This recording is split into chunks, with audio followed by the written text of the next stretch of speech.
According to the Broad Museum website, Eli Broad is a renowned entrepreneur and philanthropist who is the only person to establish 2 Fortune 500 companies.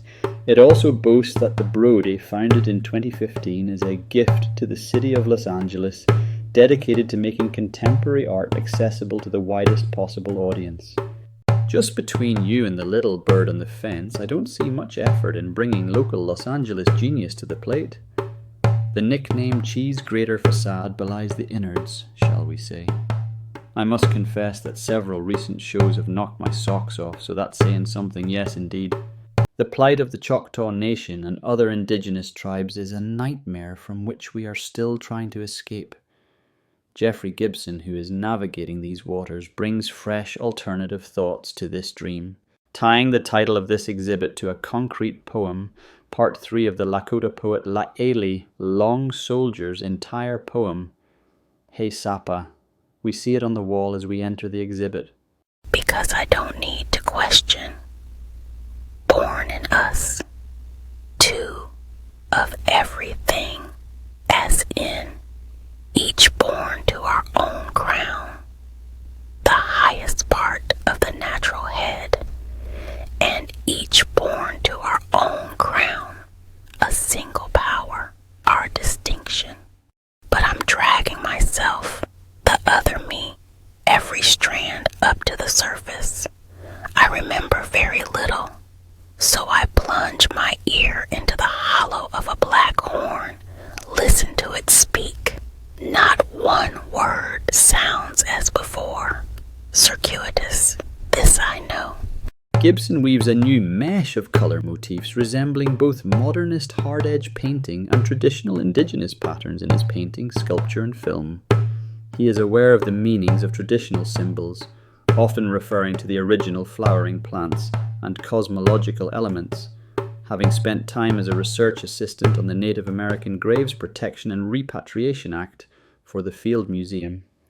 Gibson is a member of the Mississippi Band of Choctaw Indians and is of Cherokee descent. He made history in 2024 as the first indigenous artist to represent the United States with a solo show in the Venice Biennale at the US Pavilion. Especially intriguing is Gibson's use of text. He draws on many fragments, including poetry, historical documents, popular lyrics, and public activism. On first encounter, the text appears cryptic, but as we go along, we enjoy deciphering the meanings, and it works like a kind of esoteric language for those in the know. Ultimately, it brings new light to the profound meaning of these texts. It's interesting to note that the X and O are like the Choctaw game Ishtaboli or stickball, so there is some fun in these constructions as well. Jeffrey Gibson uses colour as a visceral act. Informed by intuition, your gut, rather than intellect, his suspended punching bag, with beaded words from the preamble of the Declaration of Independence, is a symbol of that ecstatic rebellion.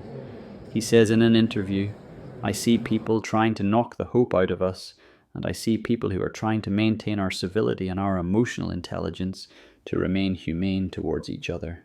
And there is joy in this exhibit. I saw public engagement on every level. His film portrays dancers that become part of the harmony of the cosmos, sometimes dissolving into a new consciousness, yet you can't sit still watching it. After the exhibit, I sat with 2 broads at the Broad, in the grass outside the building, catching some extraordinary choreography organised by Candido Cornejo Jr., featuring 20 intertribal dancers.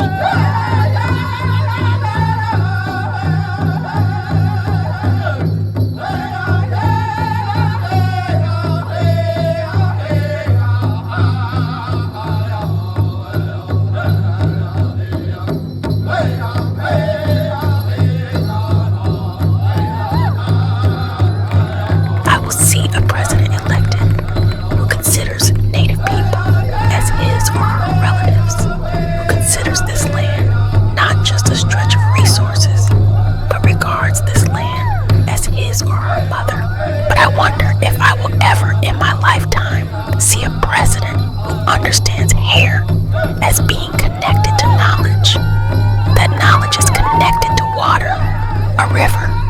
I wonder if in my lifetime I will ever see a president with hair